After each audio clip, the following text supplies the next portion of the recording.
Welcome to the I Fired My Boss Franchise Podcast. My name's Dan Claps, founder and CEO of Franchise Playbook, a franchisor platform where we create, own, and operate dynamic franchise brands in the mobile services space. And my life's goal is to help people just like you fire their boss and become a business owner. And I'm Christian Dadulak, top franchise consultant and co-founder of Real Franchising, a leading franchise consulting firm. And together, we're on a mission to help people fire their boss, hire themselves, and live the American dream through franchise ownership. What's up, everybody? Welcome to another episode of the I Fired My Boss Franchise Podcast, formerly known as the Franchise Founders. Have our awesome co-host Dan Claps with us, and a really exciting guest today, Chris Elmore. And as always, we'll let Chris do his bio for the most part, but he's a franchisee with Orange Theory Fitness. He's an area development rep with KidStrong, and he has a home care, private duty home care business as well. So just an all-around business guy, franchisee, understands franchising, lots of experience. And so excited to welcome you to the show, Chris. Thanks for coming on. Thank you, Christian. Thank you, Dan. Yeah, it's great to be here. Appreciate it. Well, I think a good place to start is your background. How'd you get into franchising? What did you do before franchising? And what was the first brand you got into?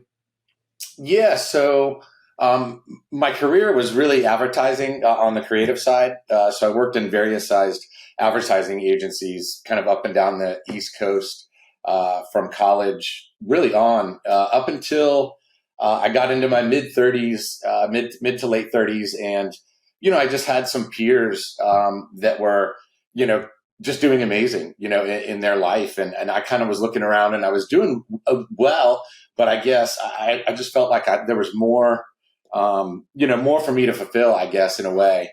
And I always knew, I don't come from a particularly entrepreneurial family, but I just had this itch that I needed to do something different and make a big life move. And so that's when I started asking friends around me who were in franchising and just trying to familiarize myself with if that would be the right path, for me to choose. And ultimately, luckily, came to Orange Theory as our first. So that was, knowing what I know now, I kind of know that at one time, and still is, a really, kind of marquee brand. But for us to kind of pick them on kind of the early part of their, of their growth, we were store 134.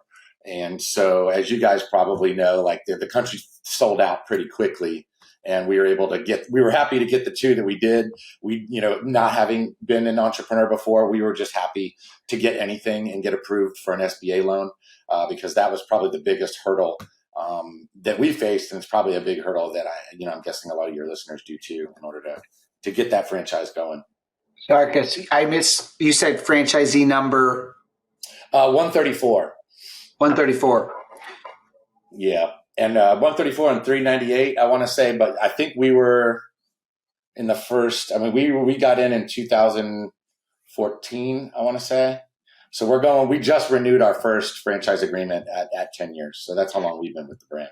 Now, with that 134, how many Orange Theories, if you remember, were open at the time of you purchasing? Shoot, that's a good question. If I had to guess, it was probably in the 70s, I would think, or maybe 60s, because I know Florida, it was founded in Fort Lauderdale. I'm in Tampa. Our locations are here in our area. And there was only about two or three other markets that had already kind of, had established locations prior to ours. We were pretty early in the Tampa marketplace, but not first. And I'm sure you guys have explained to your listeners too, we weren't an area developer. And because we weren't an area developer, we didn't really get to control our destiny. We really had to, get the B locations, because the area developer had already carved out, the locations that they had contracted for, that they wanted to choose for themselves. Yeah, right. The first, so you, in being in at 134 has tremendous benefits. Being in 1 through 50 was even more. You're saying the early adopters got the best territories? Yeah, well, in the Orange Theory system, it is that area developer model where let's say that, let's say they contract for 15 locations in the Tampa Bay market over I don't know what, 10-year period. So they would choose to not, they would keep maybe 10 for themselves and then let 8 go, maybe because they didn't have the capital at the time and they wanted to meet their development schedule, early. And so they would, essentially spin off or allow you to, do that for the number of locations. And if I want to say correctly, I mean, we're probably kind of getting into the weeds a little bit, but 1% of your franchise fee, I think, went back to them as area developers. And then they would use that 1%. They would have some responsibilities associated with that with regard to localized support and auditing, and that kind of a thing. So that's how it was done in that system. Got it.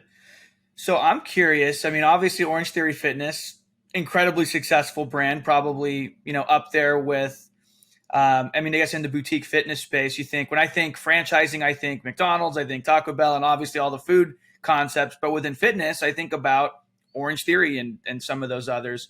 So amazing brand to get involved with. I'm curious, how did you find out about it? You said it was just through your personal network. And then what was your selection criteria? Were you looking at other brands? I mean, why Orange Theory Fitness at the end of the day? Yeah, so it was through personal network. My business partner, Deanne, she managed the location. She was going through a career move and was managing a location here in St. Petersburg, right near Tampa, Florida. And I was reaching out to different people. I knew a Moe's franchisee, so I was picking his brain about just franchising in general. And I knew. So I'm trying to think of maybe one other person. I didn't really investigate Moe's too deeply. I had heard some things about food franchising and how that could be difficult from a margin standpoint. So really her, knowing kind of some of the numbers that they were doing there at that Orange Theory helped a little bit. I mean, I was into fitness personally, so that was nice, I think, to kind of bring that passion over a little bit. What was really scary about it is that at the time that was the only location open in Tampa. So no one knew about it. There was zero brand recognition really in our marketplace. There was some excitement around it. And that location was doing well. But I think at least in my case, it was my wife and I's like all chips in. We had to really put in almost our life savings. And so there was some sleepless nights about whether, this was the right decision, whether fitness is the right decision. And whether going into business with she was actually a personal friend prior to was a right decision. So those were some of the criteria that we had to really think through, to make sure that it was the right decision for my wife and I, at the time. And from a selection criteria standpoint, one thing that I really appreciated, and it's something that I carried through to even selection criteria now, is that the founders there, 2 of them, I think, had a background in massage envy. And so to me, like them having franchisor experience, and it wasn't their first rodeo, kind of gave me some comfort that, there was always going to be that initial bumpy road a little bit because it was on an early stage, franchise. But I think that, having someone that had gone through it before would maybe eliminate some of those, bumps kind of along the way as they scale. Makes sense. And then, so you like the brand. It made sense at the end of the day. You guys decided to take the plunge, and then you're in, right? Or I guess you're not, and you have to build it out, right? So what was that process like? I know that if you don't do things in the right order of operations, you can really, get yourself into some deep trouble and magnify your investment to a pretty large degree. So what was that process like? Yeah, I've got a couple probably good stories, I guess. One thing that was awesome that Orange Theory does, and I know that a lot of other companies adopt that aren't even fitness related, that they really did a great job with, is this pre-sale period. And that's not something that I don't think was done very often before, but it was highly effective, where they do a 90-day or so build up with a countdown, piece on the, you're doing your social media. I'm dating myself, but social media was really getting off the ground at that time. So, you're really just building up this members, recurring membership base 90 days or 120 out, so that when you do open, you're hitting the ground in the black instead of hitting it in the red, which is more traditional, I think, for businesses. It's pretty typical that, you might be in the red for a year. And with this concept, at least, and we were very lucky, that wasn't, something that we had to deal with, because we opened up with these 500 plus members. So that was one thing. Pre-sale period was really important. That was something that Orange Theory brought to us. One, I would say, cautionary tale for us was underestimating the amount of time that municipal permitting can take. And during the time like I said, we did have staff during that pre-sale period. And so there was a time when our, cash was running really, really low. And so we had to basically call mom and dad and say, guys, we're going to run out of money before we even get open. If we don't, have this, have this, fixed, because it ended up taking, I want to say, maybe 6 months to open, where we had underestimated that amount of, permitting time. And that put us, 3 months into payroll that we weren't expecting. So that was something always goes that way. It's always a double or 3 times more than you thought it would be. Always how right. The game. It's like home remodels. It's going to cost, as long as you expect it, it's going to take longer, it costs more. You can live with your disappointment.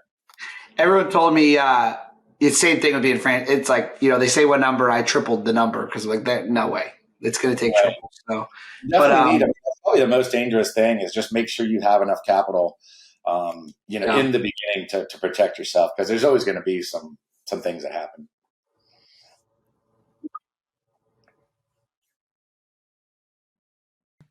Yeah. So I guess on that note then, so, you're going through the build out process, you get it open. And that is one of the nice things about boutique fitness that I think a lot of people don't realize, is if you do have a franchisor that offers a tremendous amount of pre-sales help, then you theoretically could be in the black on day one, and you almost have a cash flowing asset, or at least you're almost at like a break even point, at least in terms of like operationally, right? In terms of your cash flow. Exactly. So that's awesome. So then you get open, and what's that like? I mean, what are you doing day in and day out initially? What does that look like? Did you keep your old job, or you guys said you guys were all in at that point? So what did your day look like? And oh, sorry, yeah. So I probably I misspoke then about that. We were all in with our savings, but I did keep my I didn't know how things were going to go, and I think the bank even required that, like, myself and her husband have regular careers.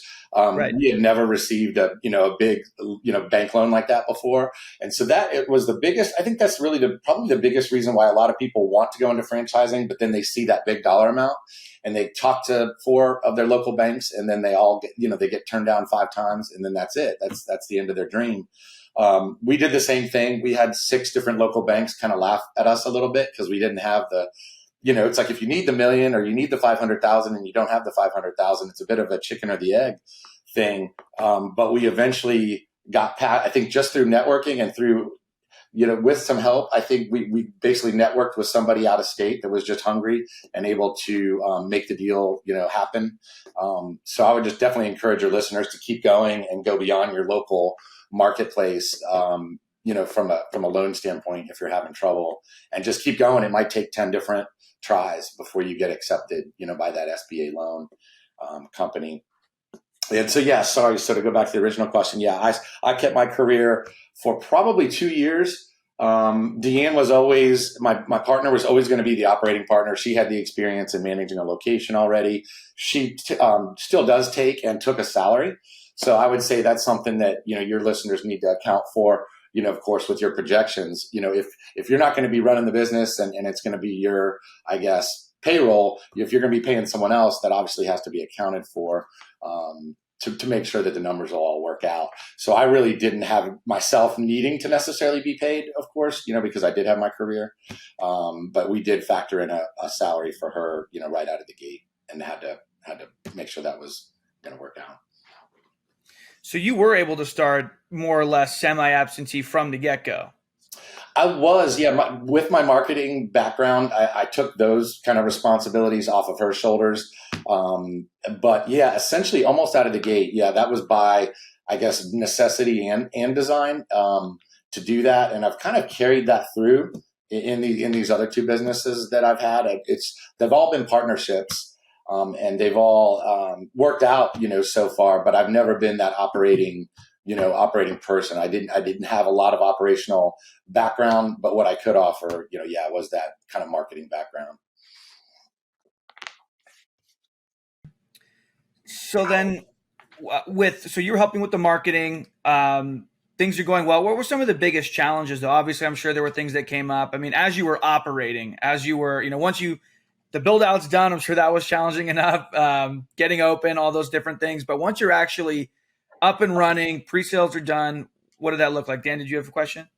No, to piggyback maybe in the fact that it's an emerging brand at this time, not the challenges of just normal business, but like them being emerging and somewhere where maybe there were challenges. Yeah, outside of, like you were saying, people really just not knowing what it was. So from a sales standpoint, you had to be really good at communicating, especially during pre-sale, because someone's never set foot in this gym and you're asking them for a credit card for a place they've never seen the inside of that is, potentially at the time, if it was $130 a month, was a really high price point for the fitness industry outside of maybe CrossFit or something at the time. So I think that, really training those people up early enough to be good enough salespeople to be able to sell that product sight unseen to people that had never experienced the product was a tough kind of hurdle in the beginning. What else? Orange Theory was always really pretty much on the leading edge of a lot of technology things. There was a struggle there at first because they didn't own their technology with the heart rate monitors. So we were using a third-party vendor. And so the return process and having challenges with that was a big challenge in the beginning. And Orange Theory, I think, was smart enough to take all of that in-house, which was a huge development, I think, and cost kind of initiative. But now that they own that, they own the research, they own all that heart rate data. So I think it was a really smart, thing for them to take on, in the beginning. What else was challenging, I guess?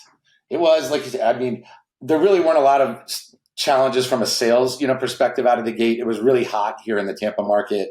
People were waiting for kind of new locations to be built. So that part was just really exciting to be a part of this, rocket ship kind of brand and to be on the early part of that journey was really exciting. And I don't know if I'll ever have quite that experience again, with a brand. So yeah, it was just, going to the conferences and seeing it grow and seeing the excitement grow was very special, for sure. And lucky to be a part of it.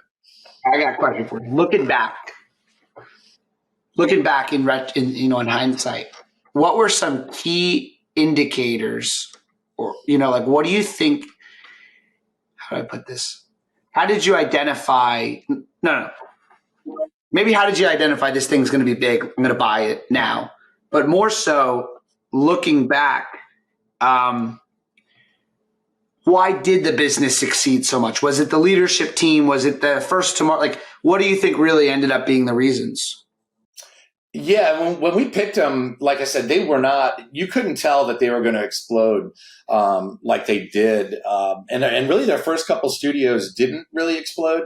The turning point, I think, for Orange Theory was when they did start doing the heart rate monitoring and giving you that immediate gratification and really sorting out that piece. So that kind of gave them differentiation from other concepts, I think, around the country that might have been, on that fledgling kind of as a fledgling brand. So I think when they kind of figured that out was when it started exploding.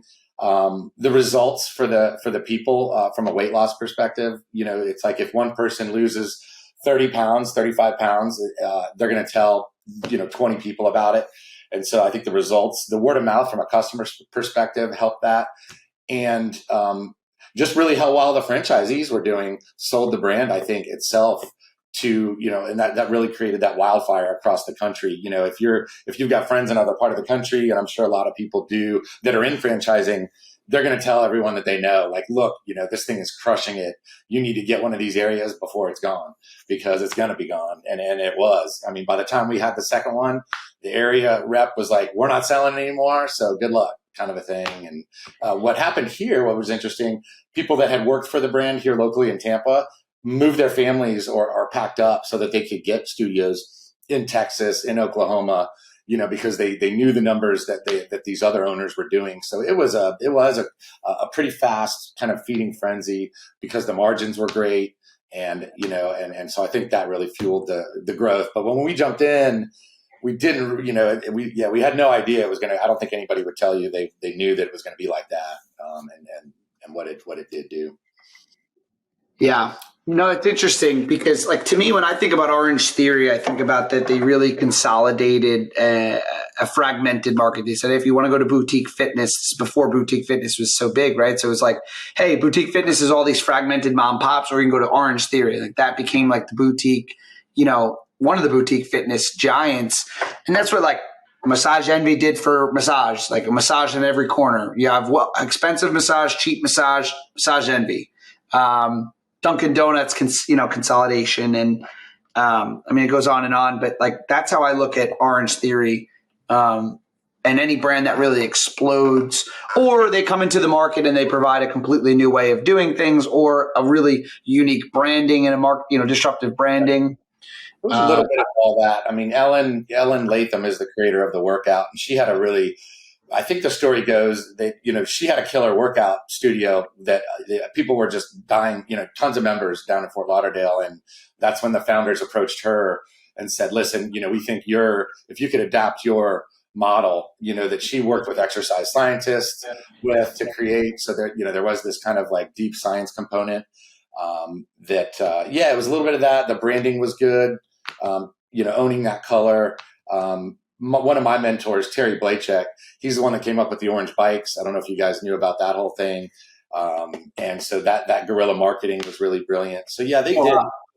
It was a lot of pieces that came together to create magic. I think there wasn't probably any one thing, but yeah, all those. And the leadership team was good. He's a sales beast. Terry's the one that wrote really the sales programs that I think other companies probably adopted. So that really helped as well. There was a really, already in place, a really, designed sales program for every manager to implement kind of out of the gate. They didn't have to kind of figure it out on their own. Yeah, at the end of the day, like, a gym really is it's like you're selling it's a sales machine, and then you're selling the workout, and the workout's great, but like, it's the ability. I mean, I look at take Exponential Fitness. Like, I remember watching an interview with Anthony Geyser of Exponential Fitness, and I think he made a joke, like, I'm a one-trick pony. Like, I know how to build sales and marketing engines in fitness, and then we plug it into the different, verticals. And, that's how I look at my business with Franchise Playbook and our brand Voda Cleaning Restoration. I'm like, we're a lead gen company. That's our skill set in home services now. Plug in the widget and plenty of other operational components, but it's the sales and marketing. Sales cures all. Lead generation cures all. That's interesting to know that about Orange. And Orange Theory was hyper. I hadn't been in any other organizations from an ownership perspective, but I know from a fitness perspective, their sales process was really aggressive. I mean, we would the previous fitness model, I think, was stand inside your gym or maybe put a little tent outside and people come to it. Whereas we were sending, we had everything goal-based, and we're sending people out to anywhere where there were humans, grocery stores, and bringing back leads. And we would do lead contests. And so we would have to get these young people really comfortable with just walking up to people cold and asking them about their fitness journey and offering a free VIP pass to Orange Theory and getting their phone number. So I just thought, like, it's just really, a really aggressive but really successful outbound, sales process that Orange Theory really did create. Well, and clearly it worked.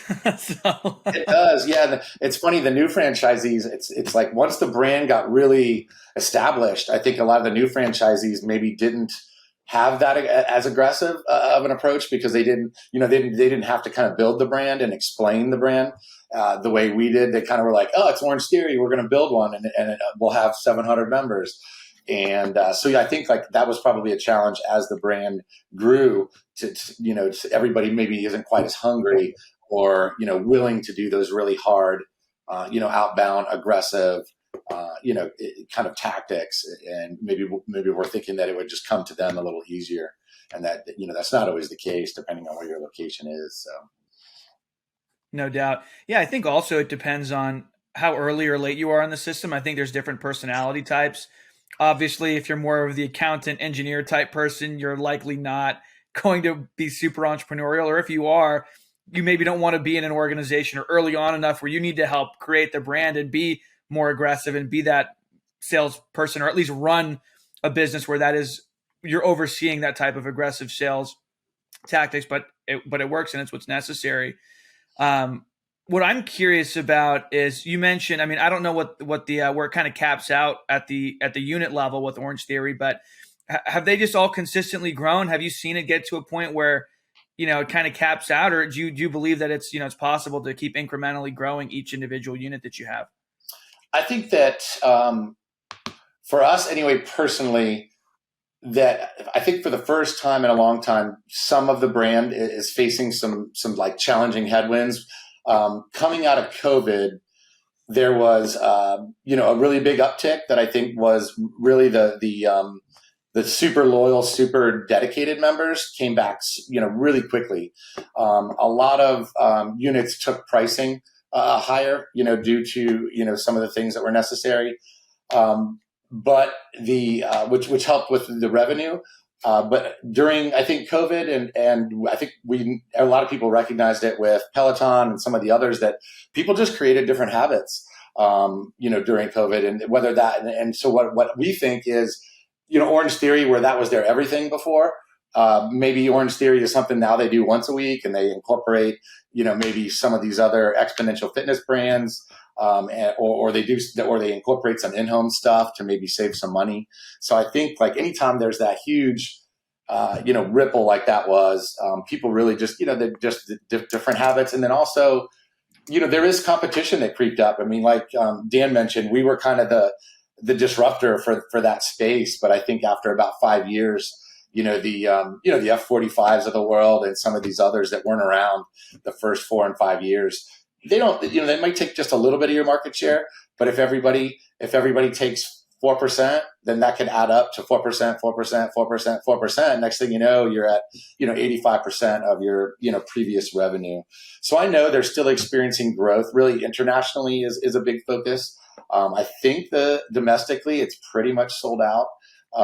But yeah, this past year hasn't all been roses for everyone. I mean, we've been profitable. Not nearly to the degree that we were pre-COVID, thankfully, because I know some folks probably weren't out there. But yeah, so I hope that answered the question. Yeah, it's not all not all mirror. It is absolutely still an unbelievable thing and brand to be a part of. But I think with the economy kind of the way it is, and but yeah, it's not quite as easy as it was before to get those members, having it being a little bit more of a mature brand now. Well, this is great. Thank you for taking the time to join and chat with us, and kind of talk about how you got into business, and last question, I guess, would be, what's next, man? Like, where do you want to be, and where you want to take the business? Or are you looking at next brands, or like, what's your next goal? I mean, our focus is really getting Southwest Florida built out for Kids Strong.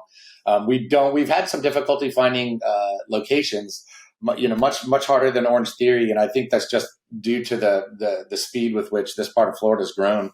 So we're trying to get that one built out. I've got 3 partners in that one, so that's a different dynamic. It just spread the risk around a little bit, but I'm constantly kind of on the lookout. I love investigating, different concepts all the time. We looked at, I want to say 3 or 4 prior to, and went pretty far down the road before kind of settling in on Kids Strong. So yeah, I'll continue to. I don't think this is probably our last. My last hurrah. I'm close to being 48 years old, but I've only been in franchising for 10 years. So I think there's still a lot of learning to be done, and probably growth to happen at some point. So that's awesome. For those that don't know what Kids Strong is, can you touch on briefly what that is and why you selected that brand? Sure. Yeah. So it's a Kid Strong is another. We selected it because similar to Orange Theory, there was really nothing like it out in the marketplace, and it's a milestone accelerator for children aged like 2 to 11 years old. And so the way I perceive it, I actually don't personally have any children, but it's really, I think it picks up where a lot of school systems leave off and kind of puts together elements of fitness, elements of discipline, elements of some education, and kind of puts it all together in a package that, I think the tagline is helping. I'm sorry, I'm on the spot now. But anyway, essentially, it's just trying to help your kids level up the way that, and kind of get ahead of the game. And it's helping kids win at life is kind of is that tagline. And so they have a great mission. I think it's going to be great for, children, great for our country. It's a very, it's a positive thing that I think everybody can get behind. And, it's got that recurring revenue model similar to Orange Theory, not a very large footprint. You don't have to have lots of employees.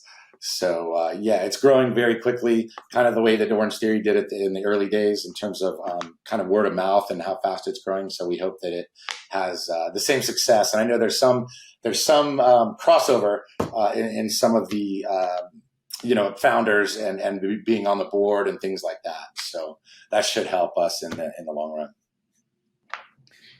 Awesome. Well, thank you for Chris for joining the I Fired My Boss podcast. If you're enjoying our podcast, please, of course, subscribe, give us a review. And if you are interested in pursuing franchise opportunities, obviously we're here to talk. I've got my franchise, Voda Cleaning and Restoration, and Christian's a consultant with plenty of amazing opportunities. Thanks again, everyone. You're f***ing fired. If you want to say those words to your boss, make sure you head on over to ifiredmybosspodcast.com and fill out the form to schedule a no-cost consultation. And if you enjoyed this episode, make sure to subscribe, leave a review, and share with a friend who might also want to fire their boss.